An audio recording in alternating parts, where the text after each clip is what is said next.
நாம் அறிந்து கொள்ளக்கூடிய வாய்ப்பை தேவன் நமக்கு தந்திருக்கிறார். ஆனால் அந்த கற்றுக்கொள்வதற்கு அநேகருக்கு விருப்பம் இருந்தாலும் பிசாசானவன் என்ன செய்கிறான் என்றால் அது தடுக்கிறான். தடுத்து அதை கற்றுக்கொள்ள விடாதபடிக்கு அவன் வேறு வேறு பராக்குகளையும் கவனங்களையும் தேவன் மீது வைக்காமல் அவன் வேற காரியங்களை வேறு பராக்குகளை அவன் காட்டி கற்றுக்கொள்ள விடாதபடி தடுக்கின்றான். கடந்த நாட்களிலே நான் ஒரு சபைக்கு ஆண்டவருடைய வார்த்தையை கொடுக்கும்படி போயிருந்தேன். பாட்டு படித்தார்கள், ஆராதனை செய்தார்கள், எல்லாம் செய்தார்கள். ஆனா வசனம் பிரசங்கம் பண்ண வருகின்ற பொழுது அது சரியான டிஸ்டர்பன்ஸா இருந்தது. சரியான வசனத்தை கொடுக்க விடாதபடி நிறைய தடைகள் இருந்தது. வெளியில எல்லாம் ஒரே சத்தங்கள், அது இதுன்னு சொல்லி நான் அநேக முறை பார்த்திருக்கிறேன். பாருங்க, பாடல்களை பாடி ஆராதனை செய்கின்ற பொழுது யாருக்கும் தூக்கம் வராது. ஆனா வசனம் சொல்லுகின்ற பொழுது, வசனத்தை கொடுக்கின்ற பொழுது சில பேருக்கு பாருங்க, நல்ல விசுவாசிகள் கூட அப்படியே ஒரு மாதிரி நித்திரை வந்துடும், மயக்கம் வந்துடும். அல்லது பிள்ளைகள் இருந்து குழப்படி செய்து கொண்டிருப்பார். பிள்ளைகள் வந்து சத்தம் போட்டுக்கொண்டு டிஸ்டர்ப் பண்ணி கொண்டிருப்பார்கள். அப்படி நிறைய விஷயத்தை நாம் கவனிக்க கூடியதா இருக்கிற, நீங்களும் கவனித்து பாருங்கள். அதுபோல எனக்கும் தான் உங்களுக்கும் தான் வசனத்தை கற்றுக்கொள்ளக்கூடாது, வசனத்தின்படி நாம் வாழக்கூடாது என்பதில் பிசாசு மிகவும் கவனம் செலுத்துகிறான், மிகவும் கவனம் உள்ளவனாய் இருக்கிறான். ஆகவே இதை நாம் காணணும். பிசாசின் தந்திரங்கள் உங்களுக்கு தெரியாதவைகள் அல்ல என்று வேதத்திலே வாசிக்கிறோம். பிசாசின் தந்திரங்களை முதல் கற்றுக்கொள்ள வேண்டும். அது விசுவாசிகள் தெரிந்து கொள்ள வேண்டும், ஊழியர்கள் தெரிந்து கொள்ள வேண்டும். என்றால் இந்த உலகம் பொல்லாங்கானவனுடைய கையில் விடப்பட்டிருக்கிறது என்று சொல்லி வேதத்திலே வாசிக்கிறோம். இந்த பொல்லாங்கானவனுடைய கையில விடப்பட்டிருக்கான்னு சொல்லி, ஏன்னா இயேசுவையே அவன் வஞ்சிக்க பார்த்தான். இயேசுவையே அவன் என்ன செய்தான்? வஞ்சிக்க பார்த்தான். அவன் சொல்லுகிறான், இயேசு கிறிஸ்துவை உயர்ந்த மலையின் மேல் கொண்டு போய் விட்டு அவன் சொல்லுகிறது, இந்த எல்லாம் என்னுடைய கையிலே தான் இருக்கிறது, என்னுடைய கட்டுப்பாட்டுக்களே தான் இருக்கிறது. நீ தாழ விழுந்து பணிந்து கொண்டால் இவைகள் எல்லாம் உனக்கு தருவேன் என்று சொல்லுகிறான். இயேசுவையே அவன் மடக்க பார்க்கிறான் பாருங்க. ஆனா இயேசு ஜெயித்தார், இயேசு ஜெயம் பெற்றார். அதுபோல இயேசுவை வஞ்சிக்க முற்படுகிறான் என்றால் இன்றைய ஊழியர்கள், இன்றைய கிறிஸ்தவர்களை வஞ்சிக்க அவன் எவ்வளவு முனைப்பு காட்டுவான் என்பதை நாம் அறிந்து கொள்ள வேண்டும். முதல் எதிரியினுடைய பலம் என்ன என்பதை அறிந்து கொண்டால்தான் நாம் ஒரு போராளியாய் போராட முடியும். நாம் எல்லாரும் விசுவாசிகள், ஆண்டவருடைய பிள்ளைகள் என்று சொன்னாலும், ஆனால் நாம் போராடுகின்ற போராளிகள் என்பதை இன்னைக்கு அநேகர் மறந்து விடுகிறார்கள். ஏனென்றால் நமக்கு போராட்டம் இருக்கிறது என்று வேதம் தெளிவாய் சொல்லுகிறது. ஆண்டவர் தெளிவாய் சொல்லிவிட்டார். உலகத்தில் உபத்திரங்கள் உண்டு, திடங்கொள்ளுங்கள், நான் உலகத்தை ஜெயித்தேன் என்று சொன்னார். என்னிடத்தில் உங்களுக்கு சமாதானம் உண்டாயிருக்கும் பொருட்டு இவைகளை உங்களுக்கு சொல்லுகிறேன்.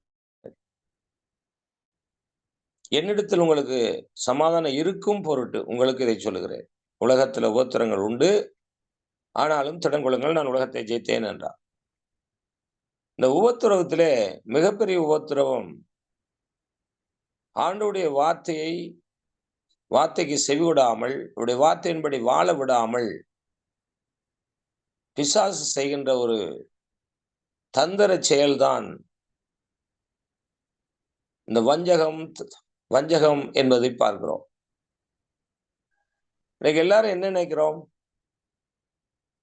நாம் சபையில இருக்கிறோம், ஆண்டவருடைய பிள்ளையா இருக்கிறோம், வசனங்கள் வீட்டிலே இருக்கிறது, பிரசங்களை தொங்க விட்டு இருக்கின்றோம், வசனம் வாசிக்கிறோம், பைபிள் இருக்கிறது. எனவே பிசாசு நம்மிடத்திலே வர முடியாது அப்படின்னு நினைக்கிறோம். பிசாசு பல வடிவத்திலே வருவான். இதை முதல் அறிந்து கொள்ள வேண்டும். நான் சில ஊழியர்களை சந்திக்கும் போது நான் அவர்களோடு பேசிக் கொண்டிருக்கிறேன். அவர்களோடு பகிர்ந்து கொள்ளுகின்ற காரியம் என்னவென்றால், ஐயா வாருங்கள், நாம எல்லாம் இயேசு நல்லவர்ன்னு போதிக்கிறோம். எல்லா விஷயத்தையும் நாம் சொல்லிக் கொடுக்கிறோம். ஆனா பிசாசுடைய தந்திரங்களை சொல்லிக் கொடுக்கிறோமா? பிசாசு எந்த வடிவத்தில் வருவான் என்பதை மக்களுக்கு நாம் அறிவிக்கிறோமா? என்னால் பிசாசு இருக்கின்றான். அவன் தேவனுக்கு விரோதமாய் செயல்படுகிறவன். தேவனுக்கு விரோதமாய் மட்டுமல்ல, தேவ ஜனங்களுக்கு விரோதமாகவும் செயல்படுகிறவன். எனவே இவனை அடையாளம் காட்டி கொடுத்தால் தானே மக்கள் விழிப்பாயிருப்பார்கள், தெளிவாயிருப்பார்கள். அவனுடைய வலையில் சிக்காமல் அவர்கள் பாதுகாக்கப்படுவார்கள் என்று நான் அவர்களோடு பகிர்ந்து கொள்வது வழக்கம். அதில் குறிப்பாக நான் எடுத்து காட்டுவேன். மத்தேயு 24:24 வாசியுங்கள். மத்தேயு 24:24.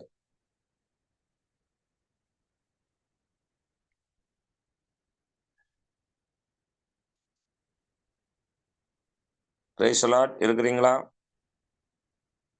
இருக்குமா சார்? வாசிக்க. மத்தேயு 24:24. ஏனெனில் கள்ள கிறிஸ்துக்களும் கள்ள தீர்க்கதரிசிகளும் எழும்பி கூடுமானால் தெரிந்து கொள்ளப்பட்டவர்களையும் வஞ்சிக்கத்தக்கதாக பெரிய அடையாளங்களையும் அற்புதங்களையும் செய்வார்கள். பெரிய அடையாளங்களையும் அற்புதங்களையும் செய்வார்கள். யாரு? கள்ள தீர்க்கதரிசிகளும் கள்ள கிறிஸ்துகளும் எழும்பி பெரிய அடையாளங்களையும் அற்புதங்களையும் செய்வார்கள். இப்ப உங்களுக்கு நான் ஏற்கனவே சொன்னது போல அவங்க வேற வடிவத்திலே வரமாட்டார்கள். ஒரு பௌத்த துறவியாகவோ, இந்து சாமியாராகவோ, அல்லது ஒரு முஸ்லிம் மௌலவியாகவோ, அல்லது மந்திரவாதியாகவோ, அல்லது குடுகுடுப்பக்காரனாகவோ, சாஸ்திரம் பார்க்கிறவனாகவோ வரமாட்டான். அவனும் வேதத்தை தூக்கி கொண்டு, வேத வசனத்தை சொல்லிக்கொண்டு, ஆமென் அல்லேலூயா சொல்லிக் கொண்டுதான் வருவான். இது எப்படி நாம நம்புறது, எப்படி இனம் காண்பது? முதலாவது அந்த அடையாளம் தெரிந்திருக்க வேண்டும். அவன் எப்படி வருவான், யார் எப்படி என்ற அடையாளங்கள் தெரிந்திருக்க வேண்டும். அவன் அடையாளங்களை கற்றுக்கொள்ளாத வரைக்கும் நாம் இனங்காண முடியாது. பிசாசுடைய தந்திரங்களை நாம் கண்டுகொள்ள முடியாது. இதை பற்றி மக்களுக்கு அறிவும் இல்லை. அதனால அவர்கள் எல்லாருமே ஒன்று என்று நினைக்கிறார்கள். எல்லாருமே ஒன்று என்று நினைக்கிறார். ஆண்டவரே சொன்னார், உங்களை அனுப்புகிறேன். எப்படி அனுப்புகிறேன்? உங்களை அனுப்புகிறேன், ஓநாய்களுக்குள்ளே அனுப்புகிறேன். ஓநாய்கள் இருக்கின்ற ஒரு உலகம். ஓநாய்கள் என்ன செய்யும்? ஆட்டுத்தோலை போத்துக் கொண்டிருக்கிற ஒரு சூழ்நிலைகள் இருக்கிறது. இது கடைசி காலம். அவை மொத்த 24ஆம் அதிகாரத்தில கடைசி காலத்தை குறித்த எச்சரிப்புகள் அங்கே கொடுக்கப்பட்டிருக்கிறது. அந்த கடைசி கால எச்சரிப்புகளில் ஒன்றுதான் இந்த வஞ்சகம். அதை பாருங்க, அந்த போதனைகளில வஞ்சகம் எப்படி நம்மை அறியாமல் போதனைகளிலே வஞ்சகங்கள் இருக்கிறது. முதலாவது அற்புதத்தை இரண்டாவதாக வையுங்கள். முதலாவது போதனைகளில் எப்படி வஞ்சகம் நடக்கிறதுன்னு பாருங்கள். இன்றைக்கு கூடுதலாக சோசியல் மீடியாவிலே சில பிரபலமானவர்கள் எதை முன்னிறுத்துகிறார்கள் என்று சொன்னால், நானும் அதில் ஒரு காலத்தில் மயங்கினேன். ஆனா வேதத்தை அறிந்ததின் பின்பு நான் அந்த மயக்கத்திலிருந்து தெளிவடைந்திருக்கிறேன். எப்படி என்றால், கடைசி நாட்களிலே யுத்தங்கள், பஞ்சங்கள், பூமி அதிர்ச்சிகள் இவையெல்லாம் நடக்கும் என்பது வேதாகமத்திலே எழுதப்பட்டிருக்கிறது. ஆனால் அது மட்டுமா நடக்கும்? அதை மட்டும் ஹைலைட் பண்ணி, அதை மட்டும் மையப்படுத்தி, எதை யுத்தத்தை மட்டும் மையப்படுத்தி, இந்த நாளிலே கூட இந்த ரஷ்யா உக்ரைன் போர், பாகிஸ்தான் இந்தியா போர், அப்படியாக பாலஸ்தீனத்தில் நடக்கின்ற இஸ்ரேல் ஹமாஸ் அல்லது ஈரான் இந்த போர்கள், இவைகளை மையப்படுத்தி மையப்படுத்தி பாருங்கள், இந்த கடைசி காலத்தில் இதெல்லாம் நடக்கும் நடக்கும் நடக்கும் என்று இதை மட்டுமே மையப்படுத்தி போர் நடக்கும், பஞ்சம் நடக்கும், அங்க நடக்கும், இங்க நடக்கும் என்று உலக நியூஸ்களை எல்லாம் கலெக்ட் பண்ணி வேதத்திலே கொண்டு வந்து அதை இணைத்து இப்படி இருக்கு இப்படி இருக்குன்னு கவனத்தை வேறு பக்கமாய் திசை திருப்பி இந்த கடைசி காலத்திலே யுத்தம் மட்டும்தான் நடக்கின்றது போன்று இன்னைக்கு அநேக போதனைகள் நடைபெறுகிறது. சோ அதுல நானும் மயங்கினேன். ஆஹா, அப்படியா அப்படியா என்று பாயங்கினேன். அதுக்கு பிறகு தேவன் கொடுத்த அந்த ரெவலேஷன், இந்த வேர்டுல வசனத்துல வருகின்ற ரெவலேஷனை நான் கவனித்த பொழுதுதான், இது மட்டும் இல்லையே, யுத்தம் மட்டும் இல்லையே வேதம் சொல்லப்பட்டது வேதத்துல. அதை விட யுத்தத்துக்கு முன்பு, அதாவது சிறு பிள்ளைகள் ஆரம்ப கல்வி கற்கின்ற பொழுது 1, 2, 3, 4, 5 தான் எண்ணுவார்கள். ஒருபோதும் 2, 4, 6, 8, 10 இரட்டை இலக்கத்தை கொண்டு எண்ண மாட்டார்கள். முதலாவது ஒற்றை இலக்கம் தான் வரும். 1, 2, 3, 4. இப்ப இது சராசரி மனிதனுடைய அறிவிலே தெரியும்.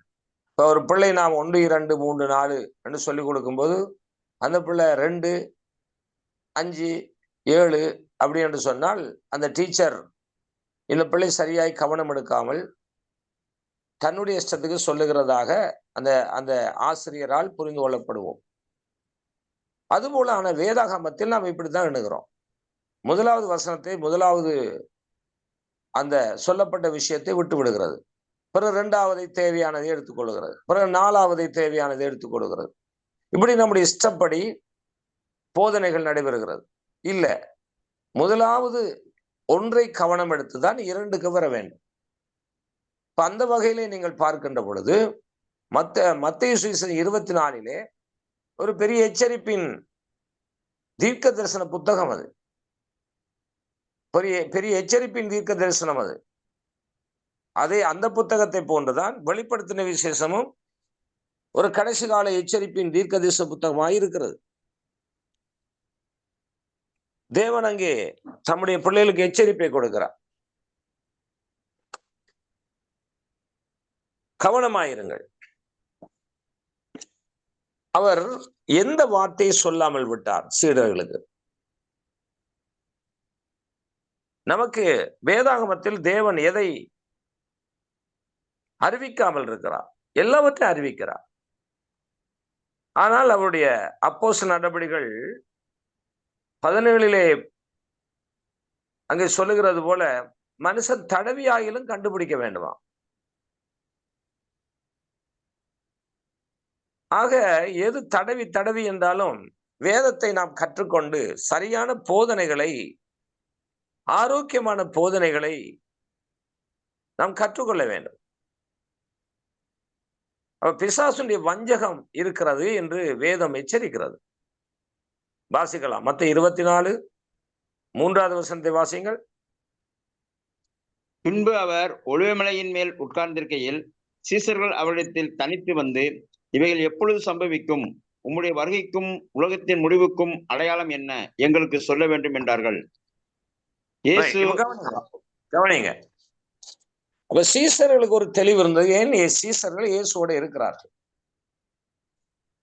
அப்ப இயேசு மீண்டும் வரப்போகிறார் என்பது சீசர்களுக்கு தெரியும்.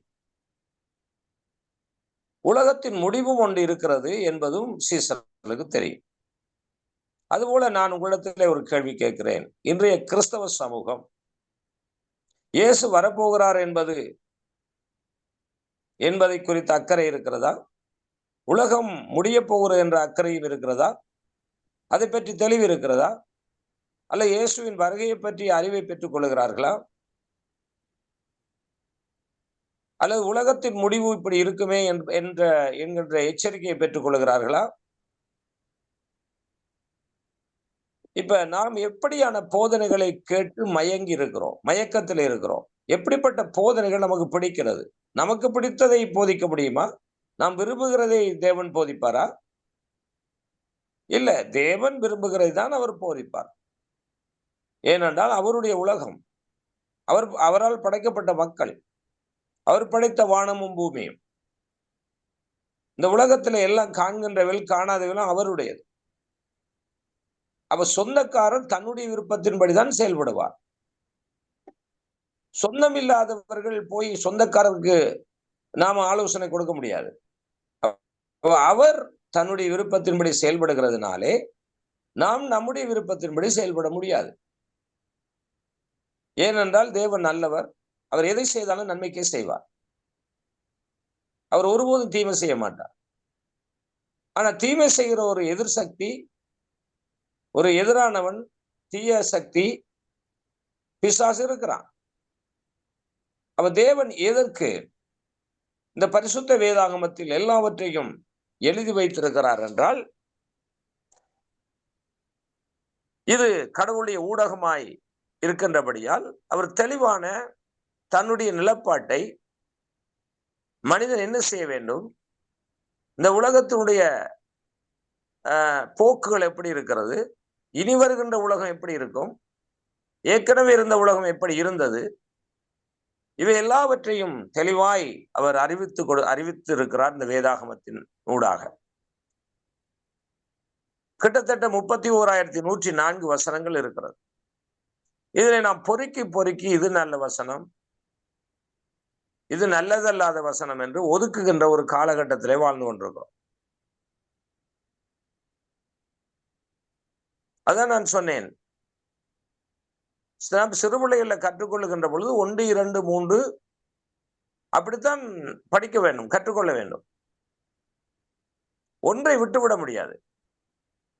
ஒன்றிலிருந்து தான் ஆரம்பிக்கிறது. ஒன்றில்லாமல் 2 வர முடியாது. ஆனால் நாம வசனத்தை மட்டும், முதலாவது வசனத்தை, முதலாவது வாக்கியங்களை, முதலாவது சொல்லப்பட்ட சொற்களை கவனிக்காமல் 2வது சொற்களை நாம் கவனத்தில் எடுக்கிறோம். சரி, இப்பொழுது நாம் வாசிக்க கேட்டோம். மத்தேயு 24:3 சீசர்கள் கேட்கிறார்கள் இயேசுவிடத்திலே, ஆண்டவரே உம்முடைய வருகை உலகத்தின் முடிவுக்கும் அடையாளம் என்ன என்று கேட்கிறார்கள். ஆனால் இன்றைக்கு நம்முடைய கிறிஸ்தவ சமூகம் இது 2லும் அக்கறை கொள்ளுகிறதா? இல்ல. சமகாலத்துல இன்றைக்கு இந்த அன்றாட காட்சிகள் என்று சொல்லுவார்கள். அதான் அன்றைக்கு அரிசி பருப்பு கிடைச்சால் காணும், அன்றைக்கே அவித்து சாப்பிட்டு விட்டு நாளைய தினத்தை பற்றி யோசிக்கிறது இல்லை. அப்படி சில பேர் இருக்காங்க. அது அந்த போக்கு நல்லதுதான். இன்னைக்கு மட்டும் கிடைச்சா போதும். அதுபோல இன்றைக்கு மட்டும் நான் வாழ்ந்தா போதும். அப்ப நமக்கு உலகத்து காரியத்துக்கு மட்டும் முக்கியத்துவம் கொடுக்கிறோம். சாப்பாடு, உடுப்பு, உலக காரியம், பணம், சுகங்கள், பலன்கள், இந்த உலகத்துல வாழ்கிறத பற்றியே சிந்தித்து கொண்டு, அதுக்காகவே பிரசங்கம் கொடுத்து கொண்டு, அதற்காகவே வசனங்களை எடுத்துக்கொண்டு, அதையே நம்முடைய சிந்தையில பதித்து வைத்திருக்கிறோம். ஆனால் இயேசுடைய சீசர்கள் அவரோடு சென்றாலும், அவர்களுக்கு உடை, உணவு, உறைவிடங்கள் தேவைப்பட்டாலும் இந்த மாதிரியான ஒரு அறிவும் அவர்களுக்கு இருந்தது. இயேசு அது பாருங்க, உயிரோடு இருக்கும் போதே அவர் சொன்னதை ஞாபகத்தில் வைத்திருக்கிறார்கள்.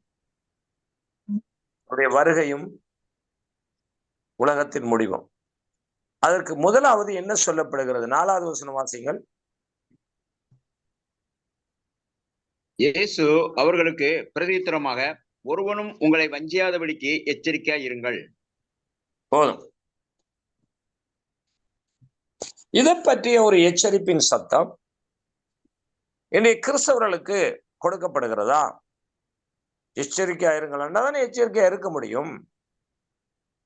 நம்முடைய பிள்ளைகளை ஸ்கூலுக்கு அனுப்புகிறோம், பாடசாலைக்கு அனுப்புகின்ற பொழுது சொல்லுவோம், கவனமா போயிட்டு வரணும், பார்த்து போகணும், கவனமா இருக்க வேணும்னு சொல்லுகிறோம். ஒரு சொல்லை சொல்லுகிறோம். அவள் அந்த பிள்ளைக்கு அது தெரிகிறது. கவனமா இருக்க சொன்னார்கள், அப்பா அம்மா கவனமா இருக்க சொன்னபடியால் அந்த பிள்ளைக்கு அது மனதிலே பதிந்து விடுகிறது. அப்ப என்ன செய்யறாங்க? கொஞ்சம் கவனமா இருக்கிறார்கள். அதுலயும் சிலர் சொல்லி விடுவார்கள், யாரும் எதுவும் கொடுத்தால் வாங்கி சாப்பிடக்கூடாது, யாரும் கூப்பிட்டால் போகக்கூடாது என்றெல்லாம் சொல்லி விடுவார்கள். ஏன்? அந்த பிள்ளைக்கு ஆபத்து இருக்கிறது. அப்ப பிள்ளைகளை பாடசாலைக்கு அனுப்புகிற பொறுப்பு மட்டும் பெற்றோர்களுக்கு இல்ல, ஆனா அந்த பிள்ளைகள் பாதுகாக்கப்பட வேண்டும் என்கின்ற ஒரு பொறுப்பும் அவர்களுக்கு உண்டு. ஏதோ சாப்பாடை கொடுத்து உடையை கொடுத்து பள்ளிக்கூடத்துக்கு அனுப்பினால் போதாது. ஆனால் அந்த பிள்ளைகள் பாதுகாக்கப்பட வேண்டும். இந்த பிள்ளைகள் போகின்ற வழியிலே அல்லது பாடசாலையிலே திருடன், பிள்ளைகளை கடத்துகிறவன், மோசம் பண்ணுகிறவன், பிள்ளைகளை கடத்தி கொண்டு போய் கண்களை கிட்னியை பறிக்கிற ஒரு கும்பல்கள் இருக்கும். அந்த பிள்ளைகளை கடத்தி கொண்டு போகிற இதெல்லாம் நாம் பார்த்திருக்கிறோம். அதை எப்படி கடத்துவார்கள்? ஒரு பிஸ்கட்டையோ ஒரு இனிப்பு பண்டங்களையோ அதுக்குள்ள மயக்க மருந்துகளை கொடுத்து பிள்ளைகளை மயக்க பண்ணி, அல்ல மயக்க மருந்து கொடுக்காவிட்டாலும் சின்ன பிள்ளைகள் இந்த பிஸ்கட், இனிப்பு, ஐஸ்கிரீம் என்றால், கேக் என்றால் ஏமாந்து விடுவார்கள். என் பிள்ளைகளுக்கு அது பிடிக்கும். அப்போ ஒரு திருடன் ஒரு இனிப்பை, பிஸ்கட்டை கொடுத்தால் இந்த பிள்ளைகள் வாங்குறது சந்தர்ப்பம் இருக்கிறது. அது சின்ன பிள்ளைகள் தெரியாது, அது யார் எவர் என்று தெரியாது. அவர்களுக்கு தேவை இந்த பொருள் மட்டும்தான். ஐஸ்கிரீம் என்னங்கோ இந்தா என்று சொல்லி யாராவது பிள்ளையை பிடிக்கிறவன் ஐஸ்கிரீம் கொடுத்தாலும் பிள்ளைகள் வாங்கும். அப்ப இத தாய் தப்பன் சொல்லிக் கொடுக்கணும். யாரும் கொடுத்தா வாங்கக்கூடாது, குடிக்க கூடாது, அது என்ன கொடுத்தாலும் வாங்கக்கூடாதுன்ற ஒரு தெளிவை இந்த பிள்ளைகளுக்கு தாய் தப்பன் சொல்ல வேண்டும். சில யாரும் கூப்பிட்டால் போகக்கூடாது. இப்ப பள்ளிக்கூடத்தை அப்பா கூப்பிடுகிறார்கள், அம்மா கூப்பிடுகிறார்கள் கூட பிள்ளைகளை இன்னைக்கு கடத்தி இருக்கிறார்கள். அப்ப இது பிள்ளைகளுக்கு ஒரு சரியான பெற்றோர்கள் என்ற பொறுப்பில் இருக்கிறவர்கள் இதை கற்றுக் கொடுக்க வேண்டும். அப்படி கற்றுக் கொடுக்காத பேரண்ட்ஸ் நாளைக்கு பிள்ளைகள் ஆபத்திலே சிக்குவதற்கு ஒரு காரணமானவர்களாய் இருக்கிறார்கள். அதுபோலத்தான் கிறிஸ்தவத்திலையும் கிறிஸ்துவை அறிந்து கொண்டு வருகின்ற ஒரு சின்ன பிள்ளை, முதலாவது இயேசுவை ஏற்றுக்கொண்டு சபைக்கு வருகின்ற விசுவாசிகளுக்கு இவர்களையும் சொல்லிக் கொடுக்க வேண்டும். இந்த பிள்ளைக்கு பள்ளிக்கூடத்துக்கு அனுப்புகின்ற பொழுது எப்படி ஒரு பேரண்ட்ஸ் பொறுப்புள்ள பேரண்ட்ஸ் சொல்லிக் கொடுப்பார்களோ அப்படி சொல்லிக் கொடுக்க வேண்டும். அதுபோல திருச்சபைக்கு வருகிற அந்த பிள்ளைகளுக்கு ஒரு சரியான பேரண்ட்ஸ், சரியான பெற்றோர் இவர்களையும் சொல்லிக் கொடுக்க வேண்டும். அதைத்தான் இயேசு கிறிஸ்து செய்தார். மத்தேயு 24 முதலாவது அவர் சொல்லிக் கொடுக்கிறது, நீங்கள் கவனமாயிருங்கள், எச்சரிக்கையாயிருங்கள். மீண்டும் 24 நாளை வாசிங்கள். மத்தேயு. இயேசு அவர்களுக்கு பிரதித்திரமாக, ஒருவனும் உங்களை வஞ்சியாதபடிக்கு எச்சரிக்கையாயிருங்கள். ரைட். இது ஒன்று. அதுக்கு பிறகுதான் 2 வாசிங்கள். அடுத்தது வாசிங்கள். ஏனெனில் அநேகர் என் நாமத்தை தரித்துக் கொண்டு நானே கிறிஸ்து என்று சொல்லி அநேகரை வஞ்சிப்பார்கள். ரைட். அதுக்கு இது முதலாவது பகுதியை பார்க்கிறோம். அடுத்த பகுதியை வாசிங்கள். யுத்தங்களின் செய்திகளையும் கேள்விப்படுவீர்கள். கலங்காதபடி எச்சரிக்கையாயிருங்கள். இவைகள் எல்லாம் சம்பவிக்க வேண்டியதே, ஆனாலும் முடிவு உடனே வராது. இப்ப கவனியுங்கள். இப்ப நாம இன்றைக்கு போக்கஸ் பண்ணப்பட்டிருக்கிறது பொதுவா சோசியல் மீடியாவில யுத்தத்தை பற்றி அறிவிக்கின்ற போதகர்கள் நிறைய பேர் இருக்கிறார்கள். இந்த யுத்தத்தை எப்படி அறிவிக்கிறார்கள்? உலக பிரகாரமாக நடக்கிற யுத்தங்களையும் உலக பிரகாரமாக இருக்கின்ற செய்திகளையும் சேகரித்து அதை வேதத்துக்குள்ளே கொண்டு வந்து கடைசி காலம் பாருங்கள், ஈரான்ல இஸ்ரேலுக்கும் ஈரானுக்கும் இடையில யுத்தம் நடக்கிறது, அது ரஷ்யா உக்ரைன்ல யுத்தம் நடக்கிறது, பாகிஸ்தான் இந்தியாவுக்கு யுத்தம் நடக்கிறது, இது இந்த இடத்துல சொல்லப்பட்டது என்று சொல்லி அவர்கள் தங்களை ஹைலைட் பண்ணி இதை மட்டும் சொல்லிக் கொண்டிருக்கிறார்கள். ஆனால் கடைசி நாட்களில் சம்பவிக்கின்ற சம்பவங்களில் முதலாவது சம்பவம் வஞ்சகம். அப்ப இந்த வஞ்சகத்தை கிறிஸ்தவர்கள் அறிய வேண்டும், அறிந்து கொள்ள வேண்டும். அப்பதான் இவர்கள் எச்சரிக்கையாயிருந்து பிசாசுடைய அந்த வலையிலே சிக்காதபடிக்கு தப்பித்துக் கொள்வார்கள். இது இன்றைக்கு நடைபெறுகிற இல்லை. காரணம், இது பிசாசுடைய ஒரு இருட்டடிப்பு. பிசாசு கவனத்தை வேறு பக்கத்தில் திருப்பி சரியான முறையில மக்கள் சத்தியத்தை அறிந்து கொள்ளக்கூடாது என்று அவன் ஒரு ஒரு ஒரு தந்திரத்தை வைத்திருக்கிறான். அவன் தந்திரசாலி, அவன் வஞ்சிக்கிறவன். அவனுடைய வஞ்சகம், அவனுடைய தந்திரங்கள் நாம் தெரிந்து கொள்ள வேண்டும். அதைத்தான் எபேசியருக்கு எழுதும் போது சொல்கிறார், கடைசியாக சகோதரரே, நீர் கர்த்தரிலும் அவருடைய சத்துவத்திலும் பலப்படுங்கள். வாசிக்கலாம், எபேசியர் 6வது அதிகாரம் 11வது வசனம் வாசிங்கள்.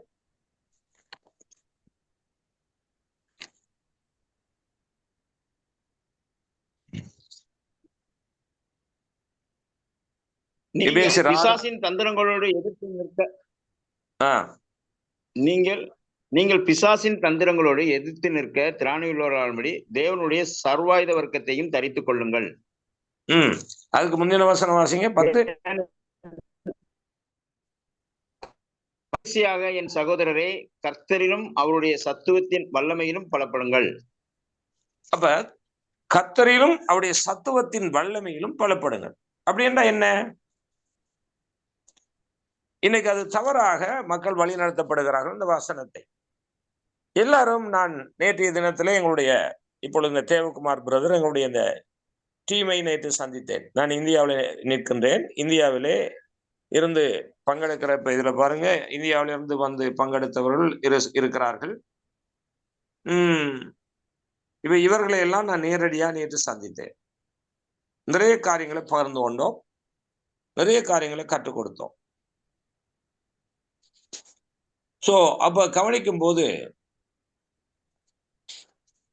நாம் என்ன முதலாவது கவனிக்க வேண்டும், கவனிக்க வேண்டியவளை கவனிக்க வேண்டும். இப்ப வேதம் சொல்லுகிறதை கவனிக்க வேண்டும். கடைசியாக என் சகோதரரே, கர்த்தரிலும் அவருடைய சத்துவத்திலும் வல்லமையிலும் பலப்படுங்க. இப்ப இது வல்லமை என்ற அந்த வார்த்தையை, இந்த அபிஷேகம் என்ற வார்த்தையை இன்னைக்கு தவறாய் பயன்படுத்தப்படுகிற ஒரு காலகட்டத்திலே வாழ்ந்து கொண்டிருக்கிறோம். இதை குறித்து உங்களுக்கு சொன்னேனோ தெரியாது. இப்ப பாருங்கள், போன உடனே சபையில எதை, ஆவிக்குரிய சபையில எதை சொல்லுகிறோமோ சொல்ல இல்லையோ, உடனே பாடல்களை பாடி வல்லமையை தரித்துக் கொள்ளுவோம், அபிஷேகம் பெற்றுக் கொள்ளுவோம், அபிஷேகத்தில் நிரம்புவோம் என்று சொல்லி கூடுதலாக இந்த ஆவிக்குரிய சபையாகிய நம்முடைய சபைகளிலே போதிக்கப்படுகிறோம். எதுக்கு முக்கியத்துவம் கொடுக்கிறோம்? வல்லமைக்கு. இது ஏற்கனவே வாழ்க்கையா வல்லமை என்ற தலைப்புல நிறைய விஷயம் பார்த்துருக்கிறோம். அப்ப அங்க போன உடனே, அது சிறு பிள்ளைகளா இருந்தாலும் சரி, நான் கடந்த நாட்கள் ஒரு சபைக்கு போயிருந்தேன். அந்த சபையிலே இந்த சின்ன பிள்ளைகள்லாம் கையை தட்டி பெரிய ஆரவரைக்கிறார்கள். ஏன்? அவர் பெரியவர்களை பார்க்கிறார்கள். பெரியவர்களை பார்க்கிறது போல பார்த்து அதுகள் அவர் ரெண்டு வந்து ஒரு ஒரு ஒரு ஒரு பையன் அடுத்த பையனை பார்த்து சிரிச்சு கொண்டு வேடிக்கை பார்த்து கொண்டு விளையாட்டுத்தனமாய் கையை தட்டி கொண்டு அந்த பெரியவர்கள் எப்படி செய்கிறார்களோ அப்படி அந்த அந்த பிள்ளை செய்கிறது. அப்ப இது ஒரு விளையாட்டுத்தனமான சிறு பிள்ளை செய்கிறது. அது தெரியாமல் அறியாமல் செய்யற. ஆனா பெரியவர்களும் இந்த விளையாட்டுத்தனமா தான் செய்யறது போல தெரியுது. எப்படி என்றால், செய்ய வேண்டியதை கவனிக்க வேண்டியதை செய்யாமல் போன உடனே வல்லமை, அபிஷேகம், வரங்கள் இதுக்குத்தான் முக்கியத்துவம் கொடுத்து இன்றைய திருச்சபை சத்தத்திலையும் இசைகளிலேயும் இதுல மயங்கி கொண்டு இருக்கு. ஆனா பார்க்க வேண்டியது என்ன? இந்த வல்லமை என்பது என்ன, அல்லது இந்த அபிஷேகம் என்பது என்ன? இந்த நான் ஏற்கனவே சொன்ன அபிஷேகம் என்கின்ற அந்த சொல்லானது தமிழ் சொல் இல்ல. அந்த சொல் சமஸ்கிருத மொழி. இந்த அபிஷேகம் என்பது சமஸ்கிருத மொழி. அப்ப சரியான அதுல மொழிபெயர்ப்பு என்னவென்றால், இந்த அபிஷேகத்துக்கு சரியான வேதத்தை கற்றுக்கொள்கின்ற பொழுது அபிஷேகத்துக்கு என்ன அர்த்தம் என்று சொன்னால், அதுக்கு இங்கிலீஷ்ல கூட இப்படின்னு சொல்லலாம், அனாயிண்டிங் என்று சொல்லப்பட்டாலும் அதுல ஒரு அப்பாயின்மெண்ட் என்று சொல்றது. அப்பாயின்மெண்ட். இந்த அப்பாயின்மெண்ட் என்று சொன்னால் நியமிக்கப்படுதல் என்று அர்த்தம். பாருங்க, ஒரு ஆளை இப்பொழுது ஒரு உயர் பதவியில அப்பாயின்மெண்ட் செய்திருக்கிறார்கள் அப்படின்னா என்ன? நியமிக்கப்பட்டிருக்கிறார். ஒரு முதலமைச்சராய் நியமிக்கப்பட்டிருக்கிறார். அப்ப அதுக்கு எப்படி சொல்லலாம்? முதலமைச்சராய் இந்த நபரை அப்பாயின்மெண்ட் செய்திருக்கிறார்கள். நியமிக்கப்படுது. இப்ப கவனிங்க, இந்த அபிஷேகம் என்ற சொல்லுக்கு அர்த்தம் என்னவென்று சொன்னால், தெரிந்து கொள்ளுதல், தெரிந்தெடுக்குதல் என்று அர்த்தம். அது சரியா தமிழ்ல மொழிபெயர்க்கணும் என்றால் தெரிந்தெடுக்குதல், தெரிந்தெடுத்தல். இப்ப பாருங்க, ஒரு வசனம் வாசிப்போம். லூக்கா சுவிசேஷம் 4வது அதிகாரம் 18வது வசனம். லூக்கா சுவிசேஷம் 4வது அதிகாரம் 18வது வசனம். கர்த்தருடைய ஆவியானவர் என்மேல் இருக்கிறார், தரித்திரருக்கு சுவிசேஷத்தை பிரசங்கிக்கும்படி என்னை அபிஷேகம் பண்ணினார், இருதயம் நறுங்குண்டவர்களை குணமாக்கவும், சிறைப்பட்டவர்களுக்கு விடுதலையையும், குருடருக்கு பார்வையையும் பிரசித்தப்படுத்தவும், நொறுங்குண்டவர்களை விடுதலையாக்கவும். போதும். இந்த இடத்துல அபிஷேகம் பண்ணினார் என்று சொல்லப்பட்ட இந்த வார்த்தைக்கு தமிழ் அர்த்தம், இந்த ஊழியத்தை செய்வதற்கு இவர் தெரிந்து கொள்ளப்பட்டார், தெரிந்தெடுக்கப்பட்டார், அப்பாயின்மெண்ட் செய்யப்பட்டார். இப்ப குறிப்பாக ஆரோனை ஆண்டவர் மோசேயிடத்தை சொல்றார், உன் சகோதரனை ஆரோனை நீ ஆசாரியனாக அபிஷேகம் பண்ணு என்று சொல்லுகிறார். இந்த அபிஷேகம் பண்ணு என்று சொல்றது அபிஷேகம் என்பது கத்தி கூச்சலுடையது மட்டுமல்ல. ஆனா இன்றைக்கு அபிஷேகம் என்ற அந்த இது எதற்கு பயன்படுத்தப்படுகிறது? இப்ப ஆரோனை நீ ஆசாரியனா அபிஷேகம் பண்ணு என்று சொன்னா, அந்த அபிஷேகம் என்ற அந்த சொல்லு ஆரோனை எப்ப பார்த்தாலும் கத்துறதும் சத்தம் போடுறதுக்குமா அவர் அதை செய்தார்? இல்ல. அவருடைய பணியை செய்வதற்கு அவர் நியமிக்கப்பட்டார். ஆசாரியனுடைய பணியை செய்வதற்கு, அந்த ஆலயத்தினுடைய பணியை செய்வதற்கு அவர் நியமிக்கப்படுகிறார். அதுதான் அந்த அபிஷேகம் என்று சொல்ல. அவனை அபிஷேகம் பண்ணு. சாமுவேலுக்கு தேவன் சொல்லுகிறார், நான் சவுலை ஒதுக்கி விட்டேன், நீ இப்பொழுது ஈசாயினுடைய வீட்டுக்கு போய் அங்கே நான் தெரிந்து கொள்கிற ஒருவனை அபிஷேகம் பண்ணு, ராஜாவாக அபிஷேகம் பண்ணு என்று சொல்லுகிறார். அப்ப தாவீதை ராஜாவாக அபிஷேகம் பண்ணதோட தாவீது வல்லமை வல்லமை என்று கத்திட்டு சத்தம் போட்டுக்கிட்டே இருந்தாரா? இல்ல. அவர் எதற்கு ராஜாவாக அப்பாயின்மெண்ட் கொடுக்கப்பட்டது, நியமிக்கப்பட்டார்.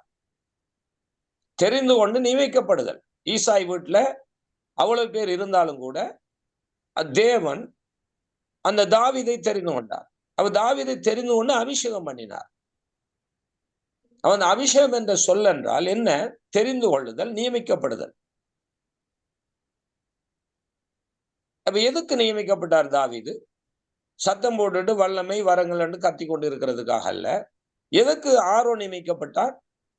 சத்தம் போட்டு வல்லமை என்று. அப்ப இன்றைக்கு சபைகளில் இந்த அபிஷேகத்தை எப்படி பயன்படுத்துகிறார்கள்? கடந்த நாட்களே ஒரு பிரபலமான ஊழியக்காரர் இதெல்லாம் கவனத்தில் எடுக்கணும். என்றால் மத்திய 24, 3, 4 வசனங்களை நாம் கவனிக்க தவறுகிறோம். மத்திய 24, 24 வசனத்தை கவனிக்க தவறுகிறோம். ஆக அந்த வசனங்களை எல்லாம் மறைத்து விட்டு அந்த மத்தேயு 24, 5வது வசனம் யுத்தங்களை மட்டும் போக்கஸ் பண்ணி கொண்டிருக்கிறோம். பஞ்சங்களை மட்டும் போக்கஸ் பண்ணி கொண்டிருக்கிறோம். ஆனால் இவைகளை கண்டுகொள்வதில்லை. இப்ப நான் விளங்கப்படுத்துகிறேன். இந்த சிறு பிள்ளைகளை பள்ளிக்கூடத்துக்கு அனுப்புவது நல்லது. ஆனா அந்த பிள்ளைகளுக்கு அங்கே ஆபத்து இருக்கு என்று சொல்லிக் கொடுக்க வேண்டும். அப்பொழுதுதான் அந்த பிள்ளைகள் ஆபத்திலே சிக்காதபடிக்கு காப்பாற்றப்படும். அதுபோல ஒரு விசுவாசி, ஒரு தேவனுடைய ஜனங்கள், தேவன் இருக்கிறது உண்மை, நாம் தேவனுடைய பிள்ளைகள் என்பது உண்மை. ஆனா நமக்கு எதிரான ஒரு சத்துருவும் இருக்கிறானே, அவனிடத்திலிருந்து நீங்கள் தப்பித்துக் கொள்வதற்கு பிசாசுடைய தந்திரங்களை நீங்கள் தெரிந்து கொள்ள வேண்டும் என்பதை இன்னைக்கு திருச்சபைகள் போதிப்பதில்லை. எனவே இன்னைக்கு வஞ்சகத்திலே நிறைய பேர் விழுந்து போய் கிடக்கிறார்கள். கடந்த நாட்களை நான் பார்க்கிற ஒரு பிரபலமான ஒரு ஊழியக்காரர், அவர் ஒரு வல்லமை கனிகள் 9 வரங்கள் வேணுமா, நாங்கள் ட்ரைனிங் கொடுக்கிறோம். அவர் சொல்லுகிறார், நாங்கள் ட்ரைனிங் கொடுக்கிறோம், வல்லமைகளை பெற்றுக்கொள்வதற்கான ட்ரைனிங் கொடுக்கிறோம். ஓகே, ஒரு கூட்டத்தில் அவர் சொல்றார், அதிலே நான் எனக்குள்ள இருக்கிற அக்கினியை ஊதுவேன். அவர் சொல்லுகிறார், அக்கினியை நான் ஊதுவேன், அதாவது தலையிலே முடியில்லாதவர்களுடைய தலையில் முடி புதிதாய் முளைக்கும் என்று சொல்றார். அப்படி முளைத்ததும் சொல்றார், அது 5 நாளைக்கு பிறகு அது புதிதாய் வளரும் என்று சொல்லுகிறார்.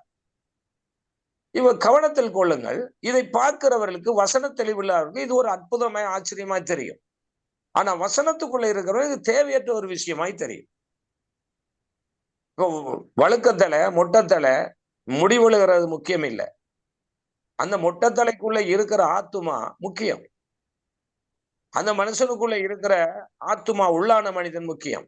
அப்ப உள்ளான மனிதனுக்குரிய ஆகாரமோ, உள்ளான மனிதன் உயிர்ப்பிக்கத்தக்க ஒரு காரியமோ நடைபெறவில்லை. அவர் மொட்டத்தலையில முடி வளர்கிறது இப்ப ஒரு அவசியமான செய்தி இல்லையே. இது போலத்தான் தேவனுடைய சரியான பாதையிலே பயணிக்காதபடிக்கு அந்த கவனத்தை திசை திருப்பி வேறு பக்கம் பயணிக்க பண்ணுவதுதான் பிசாசுடைய தந்திரம் என்பதை இன்றைக்கு நம்முடைய சமூகம் அறியாமல் இருக்கிறது. இதைத்தான் பிசாசு ஆதியிலே செய்தான். ஆதியிலே ஏவாளை வஞ்சித்தான். எப்படி? தேவனோடு இருக்கக்கூடாது, தேவனுடைய ஆளுகைக்குள் இருக்கக்கூடாது, அவர்களை தேவனை விட்டு பிரித்தெடுக்க வேண்டும். எப்படி பிரித்தெடுக்க வேண்டும்? ரூட்டை மாத்தினான், ஆண்டவருடைய வார்த்தையை மாத்தினான், அவர் சொன்ன வார்த்தைக்கு எதிராய் செயல்பட வைத்தான். அன்று தொட்டு இற்று வரைக்கும் இதுதான் நடைபெறுகிறது. இதை இயேசு மட்டும்தான் ஜெயித்தார். ஆனால் பிற்பகுதியிலே அவருடைய சீசர்களும் ஜெயித்தார்கள். வேதாகமத்திலே ஆழமான சத்தியங்களையும் ஆரோக்கியமான சத்தியங்களையும் அடுத்து பலமான ஆகாரத்தையும் நம் மக்களுக்கு கொடுக்க வேண்டும். அப்பதான் இந்த வஞ்சகத்திலிருந்து தப்பிக்க முடியும். சரி, அவர் என்ன சொல்லுகிறார்? அவர் சொல்லுகிறார், நான் அக்கினியை ஊதுவேன், உங்களுக்கு அற்புதம் நடக்கும். அது சொன்னது மட்டுமல்ல, இப்ப கூட்டத்துக்கு வந்தவர்கள் எல்லாம் வல்லமை பெற வேண்டும் என்றால் ஃபார்ம் நிரப்பி கொடுங்கள், ஃபார்மை ஃபில்அப் பண்ணி கொடுங்கள் என்று ஃபார்ம் எல்லாம் கொடுக்குறாங்க. கொடுத்த பிறகு அதுக்கு ஒரு கட்டணமும் எடுக்கிறார்கள். அந்த சென்டர்ல போய் நீங்க வல்லமையை பெற்றுக்கொள்வதற்கு ஒரு ஃபீஸ் ஒன்று அறவிடப்படுகிறது. இப்ப கவனிங்க, இப்ப நீங்கள் எந்த அளவுக்கு சிந்திக்கிறீர்களோ தெரியாது, கொஞ்சம் சிந்தித்து பாருங்க. தேவனுடைய வல்லமையை ஒரு ஃபார்ம் நிரப்பி கொடுத்து அந்த ட்ரைனிங் சென்டருக்கு போய் அவர் ஊதி அதை ஃபீஸ் கட்டி பெற்றுக்கொள்ள முடியுமா? எப்படி தேவனுடைய மகத்துவத்தை பிசாசு எப்படி தூசிக்கிறான்? யாரை கொண்டு? ஊழியக்காரர் என்ற பெயரில் இருக்கிறவர்களை கொண்டு. கவனத்தில் எடுக்கிறீர்களா? அடுத்து ஆராதனை கான்செர்ட் என்று நடத்துகிறார்கள். ஆராதனை கான்செர்ட் என்று நடத்துகிறார்கள். அதுக்கு 5000 ரூபாய் ஃபீஸ், அதற்கு 2000 ரூபாய் ஃபீஸ். இப்படி ஃபீஸ் கட்டி அந்த 6000ல நாம கலந்து கொள்ளணும். இந்த சினிமா டிக்கெட் எடுத்துட்டு போற மாதிரி. சினிமா தியேட்டருக்கு டிக்கெட் எடுக்க முந்தையெல்லாம் பார்க்கும்போது அதுல பிரிவுகள் இருக்கு. First class, second class, balcony, அப்படிப்பட்ட பிரிவுகள் இருக்கு. அது ஒரு ஃபர்ஸ்ட் கிளாஸுக்கு இவ்வளவு காசு, செகண்ட் கிளாஸுக்கு இவ்வளவு காசு, இப்படி என்று ஒரு ஒரு பணம் ரேட்டுகள் இருக்கு. அதுபோல பாருங்கள், அந்த டிக்கெட் அடிச்சு ஆராதனை நடத்துகிறது. ஆராதனை பாடல், ஆராதனையும் பாடலும் எதை குறிக்கிறது? தேவனை மகிமைப்படுத்த. அப்ப தேவனை மகிமைப்படுத்துறதுக்கு என்னதுக்கு கட்டணம் வசூலிக்கப்பட வேண்டும். ஆனா ஜனங்கள் திரளாய் போகிறார்கள், திரளாய் போகிறார்கள். அங்க வந்து பைபிள் தான் போதிக்கப்படுது. அங்க வந்து அல்லேலூயா தான் சொல்லப்படுகிறது, ஆமென் தான் சொல்லப்படுகிறது, வல்லமை அபிஷேகம் என்று கைகள் தட்டப்படுகிறது. ஆனால் அங்க என்ன நடக்கிறது? ஏன் அங்கே மக்கள் போகிறார்கள்? எதுக்கு அங்கே மக்கள் போகிறார்கள் சொல்லுங்க. நாங்கள் கர்த்தரை தேடி போகிறோம். அவருடைய நோக்கம் சரி. நாங்கள் ஆண்டவரை தேடி போகிறோம், ஒரு வல்லமையை பெற்றுக்கொள்ள போகிறோம், ஒரு ஆசீர்வாதங்களை பெற்றுக்கொள்ள போகிறோம் என்று தங்களுடைய வேலைகளையோ தங்களுடைய கடமைகளை விட்டு தங்களுடைய பணங்களை செலவழித்து, சரி 5000 கொடுத்தாலும் பரவாயில்ல, ஆண்டவருக்கு தானே செய்கிறோம் என்று சொல்லி இந்த மக்கள் எவ்வளவாய் அங்கே போய் கொண்டிருக்கிறார்கள். இதெல்லாம் யாருக்கு தெரியும்? எவருக்கு தெரியும்? வேதாகமத்தில் சொல்லப்பட்டபடி எபிரேயர் 5வது அதிகாரம் 6ஆம் வசனம் சொல்லுகிறபடி, பலமுள்ள ஆகாரம் உள்ளவர்களுக்கு மட்டும்தான் நன்மை தீமையை பகுத்தறிய தெரியும். அதுக்குத்தான் இந்த வேத பாடம் தேவை. அதுக்குத்தான் இந்த வேத ஆராய்ச்சிகள் தேவை. அதுக்குத்தான் வேதத்தை கற்றுக்கொள்கின்றது நமக்கு அவசியமா இருக்கிறது. வேதத்தை கற்றுக்கொள்ளாத ஒரு நபருக்கு தெரியாது. இன்னைக்கு வல்லமை, வரங்கள், அபிஷேகம் என்ற போர்வையில நிறைய பேர் வஞ்சிக்கப்பட்டு கொண்டிருக்கிறார்கள். நான் ஒரு பாஸ்டர் இடத்துல கேட்டபோது, நாங்கள் பகிர்ந்து கொண்ட போது, பாருங்க, ஆவியில நிறைவார்கள், நல்ல ஆவியில நிரம்பி ஜெபிப்பார்கள், பாடல் பாடுவார்கள், எல்லாம் செய்வார்கள். ஆனா வாழ்க்கையில என்ன மாற்றம் இருக்கு அந்த விசுவாசிகளுக்குள்ள? அவன் மாற்றம் இல்லாமல் ஒரு அபிஷேகம் என்பது என்ன? இப்ப அபிஷேகம் என்றால் என்ன? நியமிக்கப்படுதல், தெரிந்து கொண்டு நியமிக்கப்படுதல். இப்ப நாங்க வாசித்தோம் லூக்கா சுவிசேஷம் 4:18 இயேசுவை தேவன் அபிஷேகம் பண்ணினார் என்று சொல்லப்பட்டிருக்கிறது. அப்ப அந்த அபிஷேகம் என்றால் என்ன? நியமிக்கப்படுதல். இந்த சத்தம் போட்டுட்டு மட்டும் இருக்கிறது இல்ல. சத்தமா தேவனை துதிக்கலாம், ஆராதிக்கலாம், நானும் செய்கிறேன், அது செய்யுங்கள், அது ஒன்றும் பிரச்சனை இல்லை. ஆனால் தவறாய் வேத வசனத்தை புரட்டி நாம் கவனிக்க கூடாது. கைதட்டலாம், அந்நிய பாஷையில பேசலாம், துதிக்கலாம், நீங்கள் அதுக்கெல்லாம் ஒன்றும் பிரச்சனை இல்லை. அதுக்கு நான் எதிராக கதைக்கவில்லை, பேசவில்லை. ஆனால் அதுக்குள்ள உண்மை இருக்கணும். எதை செய்தாலும் நம்ம உண்மையா செய்யணும். ஆவியோடும் உண்மையோடும் செய்யுங்கள். பாட்டு படிச்சா பாடு படிக்கிறோமா, ஆவியோடும் உண்மையோடும் பாடுங்கள். ஆராதிக்கிறோமா, ஆவியோடும் உண்மையோடும் தெரிந்து கொள்ளுங்கள். ஊழியம் செய்கிறோமா, சட்டத்தின்படி ஊழியம் செய்வோம், வேத வசனத்தின்படி ஊழியம் செய்வோம். இதைத்தான் நான் சொல்லிக் கொடுக்கிறேன். ஏன்னா இதுதான் அங்கீகரிக்கப்படும். நாம் அந்த உலகத்துல எப்படியோ வாழலாம், எப்படியோ ஊழியம் செய்யலாம், எப்படியோ வல்லமே அபிஷேகம் கொண்டு போகலாம். ஆனா ஒரு முடிவு இருக்கு, நம்ம கணக்கு கொடுக்கப்படணும்.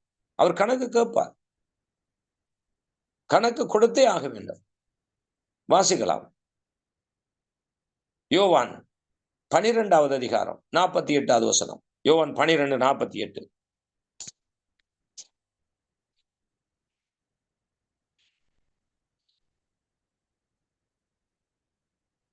Praise the Lord. கேக்குதா? இருக்கிறீங்களா? இருக்கிறோம் பாஸ்டர். கேட்க பாஸ்டர். என்னை தள்ளி என் வார்த்தைகளை ஏற்றுக்கொள்ளாதவனை நியாயந்தீர்க்கிறது ஒன்று இருக்கிறது. நான் சொன்ன வசனமே அவனை கடைசி நாளில் நியாயந்தீர்க்கும். இந்த வசனத்தை எடுத்துக்கொண்டு போதிக்கிற நான் இந்த வசனத்தின்படி நியாயந்தீர்க்கப்படுவேன். இந்த வசனத்தை கேட்கிற நீங்கள் மக்கள் இந்த வசனத்தின்படி நியாயந்தீர்க்கப்படுவோம். நானும் பயப்படணும், நீங்களும் பயப்படணும். இஷ்டப்படி துணிச்சலா நம்ம துணிகரமா எந்த காரியத்தையும் செய்யக்கூடாது. இயேசு 33 ஆண்டு காலம் இங்கே மனிதனாக ஜீவித்தார். தேவ குமாரனாக ஜீவித்தார். அப்ப தேவகுமாரன் அர்த்தம் என்ன? நீங்களும் நானும் தேவகுமாரன் தான். நாங்களும் ஆண்டவருடைய பிள்ளைகள் தான். அங்க சொல்லப்பட்டிருக்கு, அப்பா பிதாவை என்று கூப்பிடுகிற தன்னுடைய குமாரனுடைய ஆவிய தேவன் நமக்கு தந்திருக்கிறார். அப்ப இயேசு வேற, நாங்க வேற இல்லை. பிதாவுக்கு நாங்களும் குமாரனும் குமார்த்திகளும் தான். அப்ப தேவகுமாரனாகிய இயேசு இந்த பூமியில எப்படி ஊழியம் செய்தார், எப்படி வாழ்ந்தார்? யாராவது சொல்ல முடியுமா? ஹலோ, கேக்குதா? Praise the Lord. இருக்கிறீங்களா? எல்லாரும் ஒரு ஆமென் அல்லேலூயா சொல்லலாமே. அல்லேலூயா. பிதாவின் சித்தத்தின்படி வாழ்ந்தார் பாஸ்டர். தேவனுடைய விருப்பத்தை நிறைவேற்றுகிறவரா. Very good, very good. அப்ப நானும் நீங்களும் இயேசுவைத்தானே பின்பற்றணும். Follow me. இயேசு என்ன சொல்ற? என்னை பின்பற்றி வா. யாரை பின்பற்ற சொன்ன? நாம இப்ப யாரை பின்பற்றிட்டு இருக்கோம்? ஏதாவது ஒரு தலைவர் ஒரு காரியத்தை சொன்னா அதை பின்பற்றிட்டு போறோம். அவங்க சொல்ற நல்லதை கேட்கத்தான் போறோம். எல்லாவற்றையும் சோதித்து பார்த்து நலமானதை பிடித்துக் கொள்ளுங்கள். ஓகே, நலமானதை தான் பிடித்துக் கொள்ளணும். வேத வசனத்துக்கு எதிராக தேவதூதன் வந்து சொன்னா கூட நம்பாதீங்கன்னு பவுல் எழுதுறார். தேவதூதன் கூட வந்து சொன்னாலும் நம்பாதீங்க. வேதத்துக்கு எதிராக யார் போதித்தாலும் கேட்காதீங்க. அது எந்த பெரிய மகாராஜாவா இருந்துட்டு போறார், நமக்கு என்ன? அப்ப நமக்கு எந்த அந்தஸ்து தேவன் தந்திருக்கிறார்? நீங்க நினைக்கிற மாதிரி நமக்கு கிடைக்கப்பட்ட இந்த பிள்ளை என்ற அந்தஸ்து ஒரு சாதாரண அந்தஸ்து இல்லை. தன்னுடைய குமாரனுடைய அந்தஸ்து தான் தேவன் கொடுத்திருக்காரு நமக்கு. அப்ப தேவகுமாரனாய் கிறிஸ்து தன்னுடைய பிதாவுக்கு எவ்வளவு உண்மையுள்ளவராக இருந்தார். தன்னுடைய பிதாவு சொல்லுவதை தவிர வேற எதையும் செய்ய மாட்டார். அவர் தன்னுடைய வாயில சொல்றார். அந்த பிதா எதை காண்கிறாரோ அதை குமாரன் காண்கிறார். பிதா எதை செய்ய சித்தம் கொண்டாரோ அது குமாரன் செய்கிறார். இதை குறித்து தான் பிதாவே சொல்றாரு, இவர் என் நேசகுமாரன், நான் இவரில் பிரியமாயிருக்கிறேன். ஒரு ஆமீன் சொல்லுவீங்களா இந்த வார்த்தைக்காக? ஆமென் அல்லேலூயா. அப்ப என்னையும் உங்களையும் பார்த்து பிதா, இவள் என் நேசகுமாரத்தி, இவன் என் நேசகுமாரன் சொல்ல வேண்டாமா? ஹலோ, சொல்ல ஆசைப்பட இல்லையா நீங்க? அப்போ நமக்கெல்லாம் என்ன ஆசை? சும்மா ஆண்டவர் ஒன்று சொன்னா நாம ஒன்று செய்துட்டு போறது. அபிஷேகம் வல்லமை என்றதை தவறாய் பயன்படுத்துகிறது. யோசிச்சு பாருங்க. இந்த அபிஷேகம் என்ற சொல் சமஸ்கிருதத்திலிருந்து வந்தது. இன்னைக்கு நிறைய விஷயங்களை நாம பைபிள்ல தெரியாம இருக்கிறோம். ஏன்னா சரியா கற்றுக் கொடுப்பதில்லை. அதுல ஒரு 2 விஷயத்தை உங்களுக்கு உதாரணத்துக்கு முன் வைக்கிறேன். நிறைய பேர் இங்கிலீஷ் படித்தவர்கள் இருக்கிறார்கள். ஏன் அவர்கள் நிறைய ஆய்வு செய்கிறவர்கள் இருக்கிறார்கள். ஏன் அதை சரியாய் அவர்கள் சொல்லிக் கொடுப்பதில்லை? ஏன் சொல்லிக் கொடுப்பதில்லை? தமிழ் மொழிபெயர்ப்புல சில குறைபாடுகள் இருக்கிறது. என்ன குறைபாடுகள் என்று ஒரு 2 விஷயத்தை உங்களுடைய கவனத்துக்கு வைக்கிறேன். வேதத்துல இங்கிலீஷ் பைபிள்ல 2 சொற்கள் தமிழ் பைபிள்ல ஒரு சொற்களாய் மொழிபெயர்க்கப்பட்டிருக்கு. இப்ப வர்ஷிப், அது தமிழ் பைபிள் ஆராதனை என்று மொழிபெயர்க்கப்பட்டிருக்கு. வர்ஷிப், ஆராதனை மொழிபெயர்க்கப்பட்டிருக்கு. அடுத்து சர்வீஸ், இத இந்திய பாஷையில சொல்லுவோம் என்றால் வர்ஷிப். அடுத்து சர்வீஸ். இந்த சர்வீஸ் வர்ஷிப் என்று சொல்வதை தமிழ்ல 2க்கும் ஆராதனை என்று தான் மொழிபெயர்க்கப்பட்டிருக்கு. ஆனா இங்கிலீஷ்ல நாம் அதை கவனிக்கும் போது, அதை கருத்தாய் நாம் கவனிக்கும் போது, வர்ஷிப் என்பது தொழுகையையும், சர்வீஸ் என்பது சேவை ஆற்றுவதையும் குறிக்கிறது. அப்ப இந்த இரண்டையும் ஒன்றாய் தமிழ் பைபிள்ல பார்க்கக்கூடியதா இருக்கிறது. ஆனா இங்கிலீஷ்ல ரெண்டும் ரெண்டு விதமா இருக்கிறது. இது ஒன்று. அடுத்தது இன்னொன்றை தருகிறேன். அதாவது சோதனை என்று இருக்கிறது. இந்த சோதனை என்ற பதம் இங்கிலீஷ்ல ரெண்டு வகையாய் பயன்படுத்தப்பட்டிருக்கிறது. அதாவது டெம்டேஷன், டெஸ்ட். டெம்டேஷன் என்றாலும் சோதனை என்று மொழிபெயர்க்கப்பட்டிருக்கு, டெஸ்ட் என்பதற்கும் சோதனை என்று மொழிபெயர்க்கப்பட்டிருக்கு. ஆனால் இங்கிலீஷ் அர்த்தத்தை பார்க்கும்போது அது ரெண்டும் டிஃபரண்ட். டெம்டேஷன் என்றது மயக்கி தானாக விழுந்து அவன் அந்த பிரச்சனைக்குள்ள அகப்படுவது. ஆனா டெஸ்ட் என்பது தேவன் நம்மை உயர்த்துவதற்காக அனுமதிக்கப்படுகின்ற ஒரு பகுதி. இந்த ரெண்டு விஷயங்களை நீங்கள் கவனத்தில் கொள்ளுங்கள். ஆனா இது ரெண்டையும் நீங்கள் தமிழ்ல நீங்க பிரசங்கம் பண்ணும்போது, அல்ல சரியான ஆழமான அறிவு, வேத அறிவு இல்லாதவர்கள் அந்த டெம்டேஷனையும் டெஸ்டையும் ஒன்றாய் பிரசங்கம் பண்ணுவார்கள். அடுத்தது அந்த சர்வீஸ் வர்ஷிப்பையும் ஒன்றாய் பிரசங்கம் பண்ணுவார்கள். ரெண்டும் ஆறா என்று மொழிபெயர்க்கப்பட்டிருக்கு. நான் சொல்றேன், உங்களுக்கு விளங்குகிறதா, புரிகிறதா? ஹலோ, புரியுது சார்? ஒரு ஆளுக்கு புரியுது. வளமையா ஒரு ஆளுக்கு தான் புரியும். இது 15 பேர் இருக்கிறீங்க, 15 பேருக்கும் புரியுதா?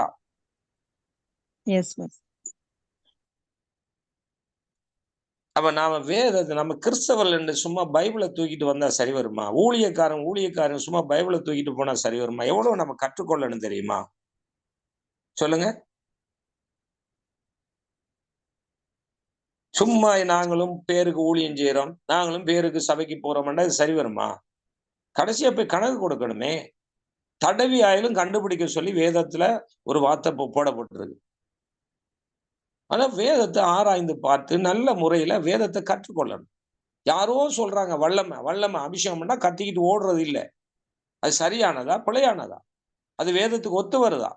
அப்ப பைபிள்ல 24ஆம் அதிகாரம் மத்திய 24:3-4 என்ன சொல்லுகிறது? அதை கவனிக்காம யுத்தத்தையும், யுத்த செய்திகளையும், பஞ்சங்களையும், இதுகளையும் போய் பார்த்து காட்டி அதுக்கே ஜெபம், அதுக்கே காரியங்கள், அதுக்கே வசனம், அதுக்கே பிரசங்கம்.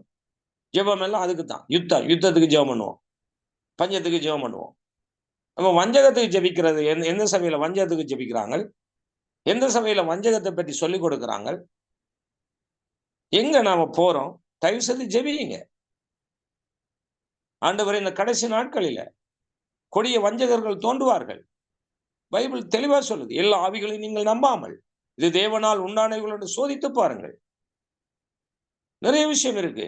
பழைய ஏற்பாட்டிலையும் இருக்கு, புதிய ஏற்பாட்டிலையும் இருக்கு. கள்ள தீர்க்கதரிசிகள் எழும்பி காரியங்களை செய்தான்னு பார்க்கிறோம். சரி, பழைய ஏற்பாட்டுல ஒரு உதாரணம் காட்டி நான் நிறைவு செய்கிறேன். பழைய ஏற்பாட்டுல கூட சில விஷயங்களை நாம் பார்க்கக்கூடியதா இருக்கிறது. Oh, glory to God.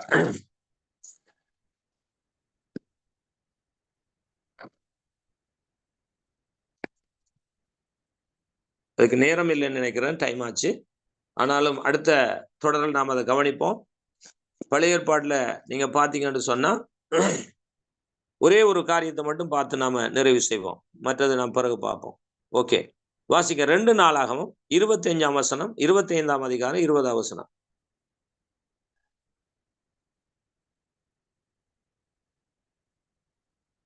2 நாளாகவும் 25-20.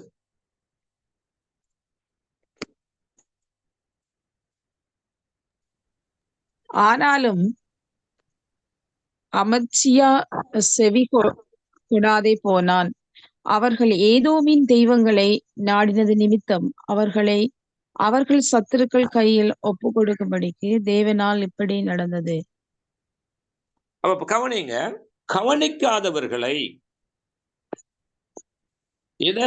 வேதத்தை கவனிக்காதவர்களை, வேதத்துக்கு செவி கொடுக்காமல் பொய்க்கு செவி கொடுக்கிறவர்களை தேவனே ஒப்பு கொடுக்கிறார். தேவனே என்ன செய்யறாருன்னு சொன்னா பொய்யின் ஆவிக்கு விட்டு விடுகிறார். இன்றைக்கு அந்த பொய்யின் ஆவியில சிக்கி தவிக்கிறவர்கள், அது பொய்யின் ஆவியா பரிசுத்தாவியான்னு தெரியாம தடுமாறுகிறார்கள். இன்னொரு வசனத்தை வாசித்திருங்க சிஸ்டர். 2 நாளாகவும் 18:21 வாசிங்கள். 2 நாளாகவும் 18:21.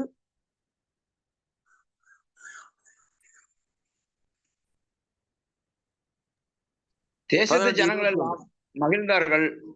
அப்பொழுது அது வாசிங்க. நான் போய் அவனுடைய தீர்க்கதரிசிகள் எல்லாரின் வாயிலும் பொய்யின் ஆவியாய் இருப்பேன் என்றது.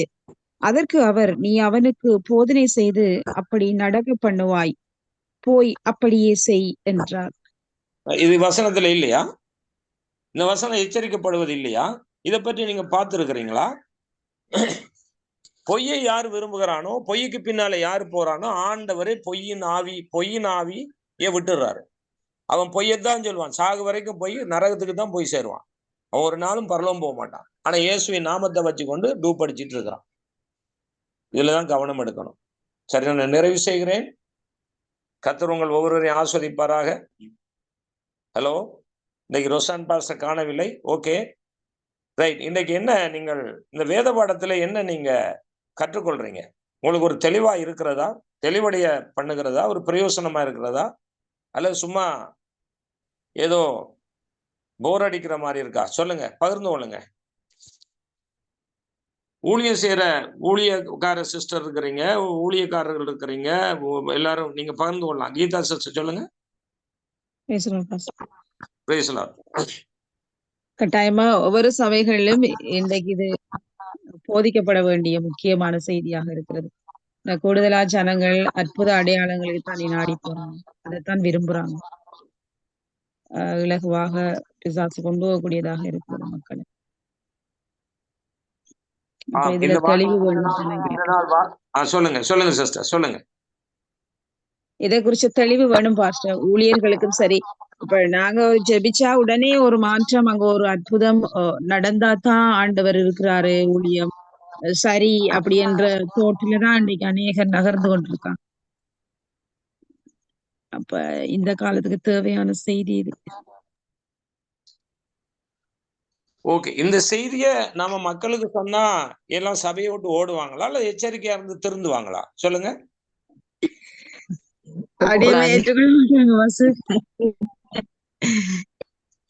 ஏற்றுக்கொள்ளு, அது உண்மையா சத்தியத்துல இருக்கிறாங்க, ஏற்றுக்கொள்ளுவாங்க. இல்ல இப்ப நம்ம இதுவரை நான் சொல்றேன், நீங்க பாருங்க, உண்மையா இருக்கிறாங்களா பொய்யா இருக்காங்களோ எல்லாரும் சத்தியத்துல இருக்கணும் தான் தேவன் விரும்புறாரு. சரியா? இப்ப நான் கேட்கிற கேள்வி, இப்படிப்பட்ட செய்தி விசுவாசிகளுக்கு சொன்னா அவங்களுக்கு பிரயோசனமா இருக்குமா, இல்ல பிரயோசனம் இருக்காதா? பிரயோஜனமா இருக்கும், பிரயோஜனமா இருக்கும். அதான் பாச கட்டாயம் தேவை. சொல்லுங்க. கட்டாயம் அது தேவை பாச. இப்படியான வார்த்தை செய்திகளை மக்கள் கேட்காதனாலதான் எப்பயுமே அற்புதம்ன்றதுல இருக்கிறாங்க. இதுல குறிச்ச தெளிவு இந்த பேசிக்ல இருந்தே இப்படி கட்டிட்டோம்டா அது நல்லது. அதுதான் ஏன்னா இது வஞ்ச காலம், கடைசி காலம், வஞ்சிக்கிற காலம். இந்த வஞ்சிக்கிற காலத்துல பிசாசு வலுவா இறங்கி கிரியை செய்கிறான். நான் சொன்னது போல ஒரு மந்திரவாதி செய்யறது இல்ல, ஒரு ஒரு ஒரு பௌத்த துறவியை கொண்டு செய்யறது இல்ல, ஒரு பூசாரி இந்து பூசாரியை கொண்டு வஞ்சிக்கிறது இல்ல. பைபிளை யார் வச்சிருந்து டூப்பா வேலை செய்யறாங்களோ, யாரு பொய்யா வேலை செய்யணும், அவங்களுக்குள்ள பொய்யின் ஆவிய தேவனை அனுமதிச்சு வச்சிருக்கிறார். அதுக்கு நிறைய ஆதாரம் இருக்கிறது, சும்மா இல்ல.